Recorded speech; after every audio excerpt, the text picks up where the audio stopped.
Aujourd'hui, on vous propose sur la chaîne Panfou Dressage un tuto sur l'extension d'encolure, qui est un élément absolument central de l'entraînement d'un cheval de sport et d'un cheval de dressage en particulier. Alors sur cette vidéo, vous voyez une jument de 5 ans, Monkey, qui fait une séance complète d'entraînement vraiment la tête en bas en étendant son encolure. Alors c'est exactement le type d'attitude qu'on va adopter pendant les détentes, avec nos chevaux plus âgés aussi, jusqu'à nos chevaux de Grand Prix bien sûr. Mais ça peut aussi faire office d'une séance complète, comme c'est le cas là en particulier. Donc la multiplication de transitions et de variations dans l'allure en maintenant cette attitude très basse, attitude que n'importe quel cheval doit pouvoir retrouver à un instant T dans l'évolution d'une séance, même au milieu du déroulement du mouvement d'un niveau élevé dans une attitude de présentation, le cavalier doit être capable instantanément de faire redescendre son cheval sur la main en rallongeant ses rênes, en ravançant ses mains. Il faut toujours rechercher à ce que le cheval veuille suivre le contact.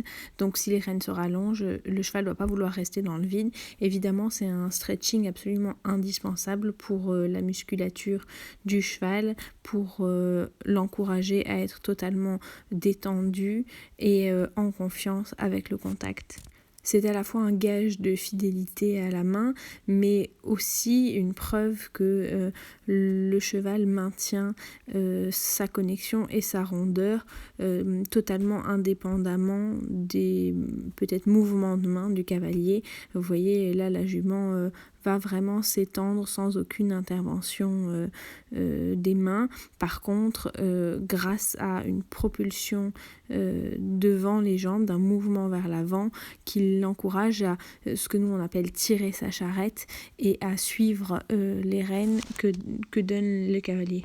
L'idée, c'est de maintenir le plus possible sa position sans écarter les mains, sans se pencher excessivement vers l'avant, simplement encourager un peu avec le buste et les épaules le cheval dans son mouvement vers l'avant, en lui offrant un maximum de fixité afin d'encourager sa stabilité. Il faut veiller à ce que le cheval ne s'enfuit pas, n'accélère pas vers l'avant sous prétexte qu'il n'est pas coincé et retenu par les mains. Au départ, on préférera plutôt des cercles, des lignes courbes, des serpentines, plutôt que la ligne droite, puisque avec une légère flexion à l'intérieur, le cheval va peut-être trouver plus facilement sa place en étirant son encolure.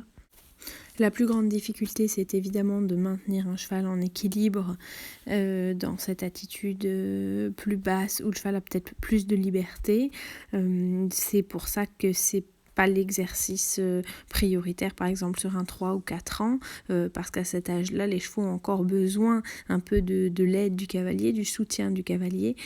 Par contre, ensuite, si c'est trop difficile en début de séance, en fin de séance, le cheval est généralement plus facilement encouragé à s'étendre, en particulier après une séance où il a été pas mal rassemblé, où il s'est mobilisé. Il sera plutôt content d'étirer sa ligne du dessus. À ce moment-là, il ne faut pas tellement chercher à le contraindre, c'est vraiment un exercice indispensable.